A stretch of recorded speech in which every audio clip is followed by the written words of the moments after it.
Heating effect of current, heating effect of current, ठीक है। अच्छा, जो हीटिंग इफेक्ट ऑफ करंट बोल रहा है, हीट जो हीटिंग का बात कर रहा है, मतलब वो एनर्जी का बात कर रहा होगा। किसका बात कर रहा है?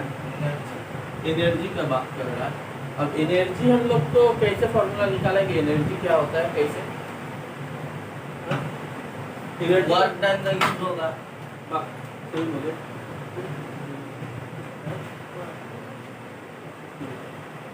जब एनर्जी का बात कर रहे हैं तो किसका यूज हो रहा है? वर्क डन टाइम, पावर आ गया, वो पावर आ गया, ठीक है ना, समझ में आया?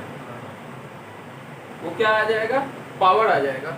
ऐसे एनर्जी से हम लोग वर्क डन को एनर्जी के फॉर्म में बोल सकते हैं, ठीक है ना। एनर्जी यूज होता है।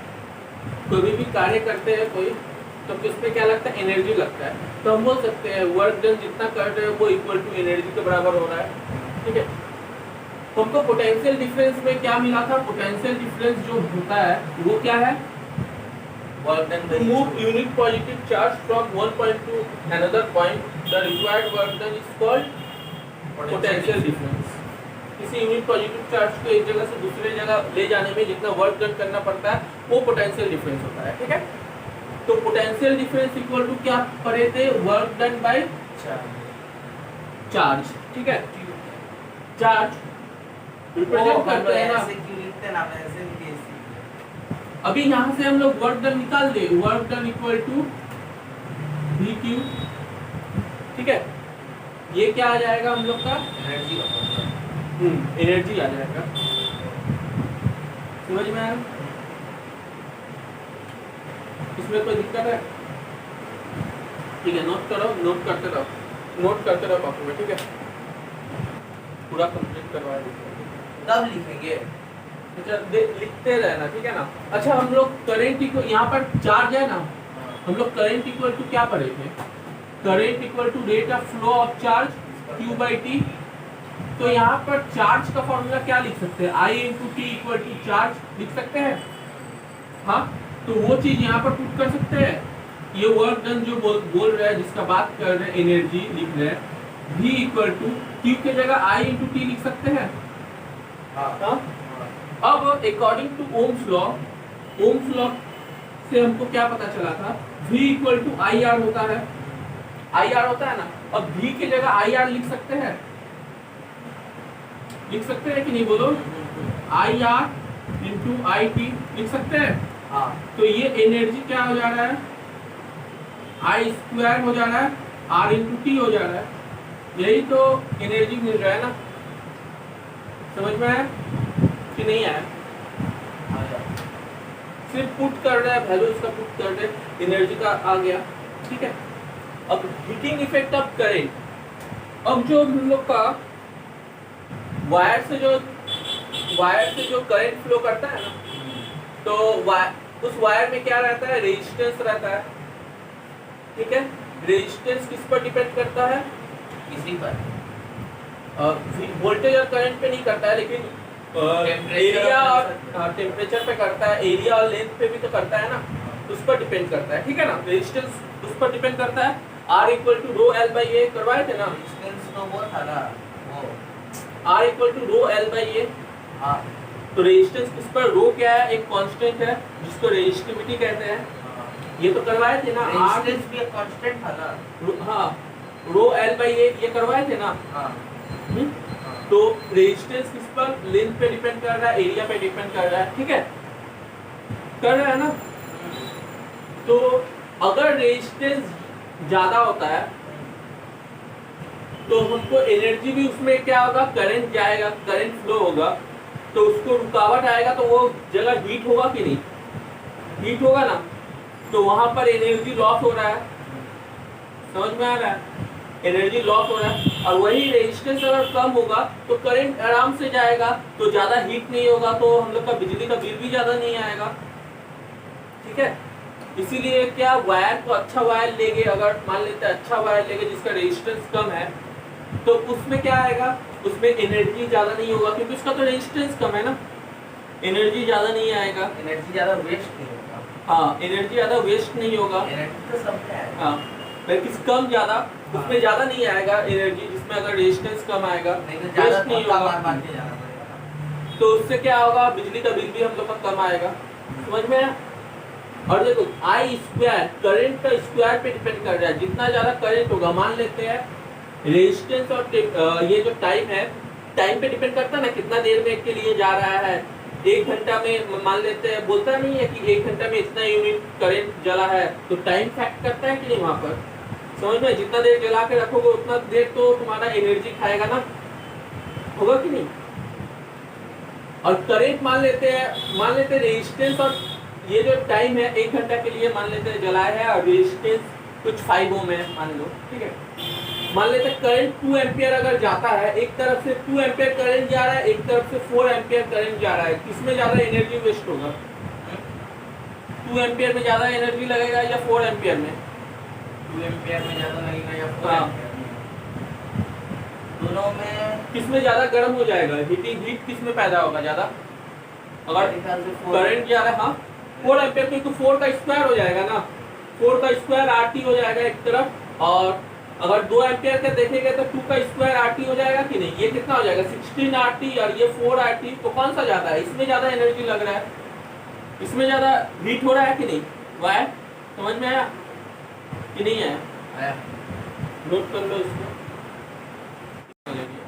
वही जहाँ से करंट जा रहा है ना, उसका क्रॉस सेक्शन, उसको काट कर बोलते हैं ना, काट के तो क्रॉस सेक्शन बोलते हैं, सेक्शन कर देते हैं। अच्छा चलो देखो, इसमें से एनर्जी का 2 फॉर्मूला हमको अच्छा वाला मिला है, ठीक है ना। एक होता है ये काम वाला फॉर्मूला है, ठीक है, बाकी भी काम का है, लेकिन सवाल इसमें से आता है VIT ये वाला।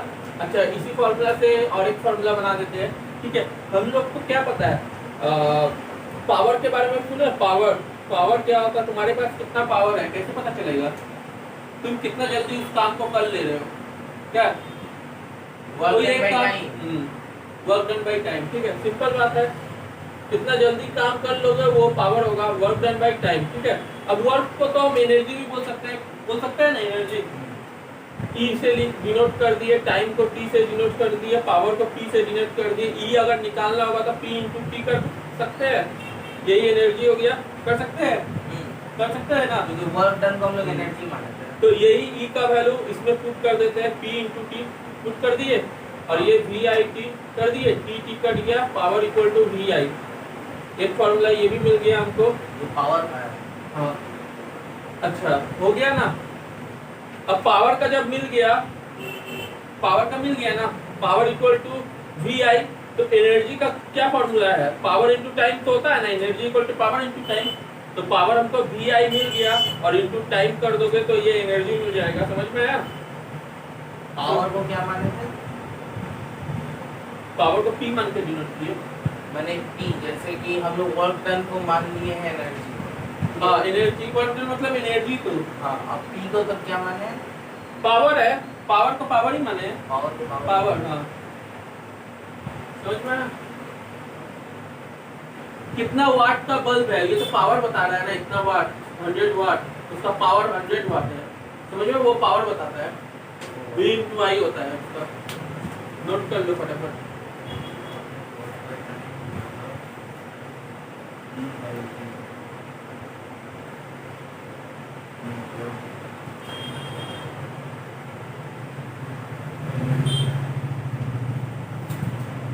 हमको तो सबसे सिंपल लगा वो सर्किट का निकालना। रेजिस्टेंस, रेजिस्टेंस, करंट, वही वोल्ट। वही तो इसमें थोड़ा टफ है। हम अपने से सर्किट बना के कर रहे थे। अब देखो एक सवाल दिया गया है, अच्छा 12.10 एग्जांपल देख लो किताब में।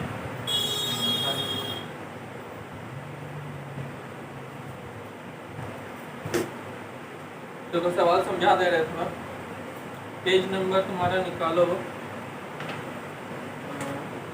217।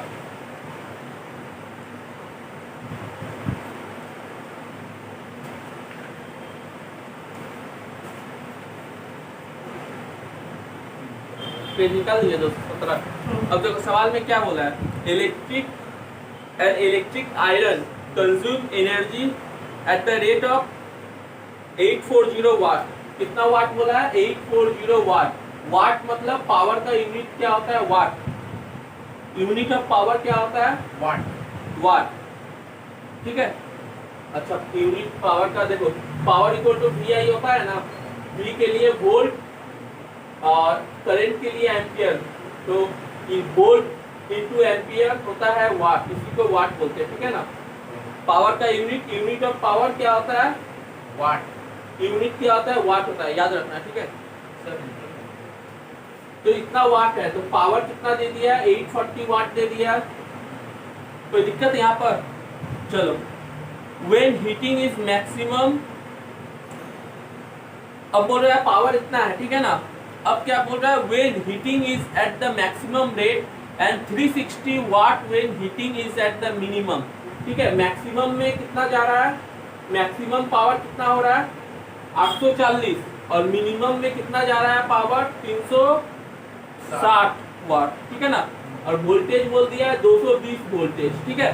तो बोल रहा है what are the current and the resistance in each. ठीक है। क्या बोल रहा है? करंट और रेजिस्टेंस निकालने बोला है प्रत्येक में। ठीक है। इसमें भी करंट कितना होगा, इसमें भी करंट कितना होगा बताओ। इसमें भी रेजिस्टेंस कितना, इसमें भी रेजिस्टेंस कितना। सवाल में यही बोला है। ठीक है। पावर दे दिया, वोल्टेज दे दिया, फॉर्मूला कौन सा बैठाएंगे? यही वाला फॉर्मूला बैठाएंगे। ठीक है। P इक्वल टू क्या? VI। ठीक है। पावर कितना दे दिया? 840 वाट का दे दिया। वोल्टेज कितना दे दिया? 220 वोल्टेज दे दिया। I पता नहीं है, I निकालने के लिए इसको डिवाइड कर देंगे। यही हो गया, 0 0 कट गया। 84 कितना बार में कटेगा? 42 बार में। हाँ, 2 का टेबल में 42 बार में, ये 11 बार में, तो I इक्वल टू कितना मिल जा रहा है? 42/11। ठीक है। अगर डिवाइड करोगे तो कितना आएगा? 3 टाइम्स जाएगा, 33 जाएगा, फिर 9 बचेगा। ठीक है। तो पॉइंट देना पड़ेगा, फिर 8 देना पड़ेगा। ठीक है। 88, फिर 2 आएगा, फिर 0 आएगा, मतलब फिर 1 बार में जाएगा ना। ठीक है। इस तरह चलते रहेगा। ठीक है। फिर 1 बार में जाएगा, फिर चलते रहेगा। ठीक है। तो ये कितना है? इतना एम्पियर। ठीक है। करंट निकल गया। अब रेजिस्टेंस भी तो पूछा है भाई, तो V इक्वल टू क्या पता है? IR पता है। यहाँ से रेजिस्टेंस नहीं निकाल देंगे। ये यहाँ वोल्टेज कितना है? 220 वोल्ट। ठीक है। और ये करंट कितना दिया हुआ है? करंट कितना? 3.81 या 42/11 भी लिख सकते हैं। ठीक है ना। रेजिस्टेंस हमको पता नहीं है। ठीक है। तो इस तरफ से 11 ऊपर चल जाएगा, यहाँ 42 नीचे आ जाएगा, तो 220 × 11/42, ये क्या आ जाएगा? रेजिस्टेंस हो जाएगा। 2 का टेबल में 11 कितना बार में कटेगा? ये 21 टाइम्स में कटेगा। तो दिक्कत है यहाँ पर? हाँ। तो इससे अगर इससे 110 है ना, और इससे मल्टीप्लाई करेंगे तो कितना आएगा? 1210 डिवाइड बाई 21। अच्छा, यहाँ पर एम्पियर यूनिट लिख देना। ठीक है। और यहाँ पर डिवाइड करने के बाद जो वैल्यू आएगा उसका भी यूनिट देना पड़ेगा। ठीक है ना। हाँ, समझ में आया? तो ये तो 5 टाइम्स में कट रहा है, 5 टाइम्स में कट जाएगा, 105 हो जाएगा ना 5 टाइम्स में। 21 × 5 हाँ कितना हो जाएगा? 105। 105 से 21 माइनस करेंगे तो कितना आएगा? हाँ, 16 आ जाएगा। 105 से 21 से 5 माइनस करोगे तो 16 नहीं आएगा? हाँ 16 आएगा ना। हाँ फिर यहाँ पर तो 0 है, 160 आ जाएगा। तो कितना बार में जाएगा? ये 7 टाइम्स में चल जाएगा, 147। हाँ 7 बार में चल गया। 160 माइनस 147 करोगे तो 13 आ जाएगा। 13 आएगा ना। फिर एक पॉइंट बैठाना पड़ेगा 0 के लिए, तो 130 हो जाएगा। ठीक है, समझ में आ रहा है कि नहीं आ रहा है? फिर 6 टाइम्स जाएगा, इतना ओम रेजिस्टेंस, इतना रेजिस्टेंस हो जाएगा। ठीक इसी तरह इसका भी निकाल के देख लेना, मिनिमम में कितना करंट जाएगा। ये हो जाएगा। कोई दिक्कत है इसमें? सारे अक्षर बता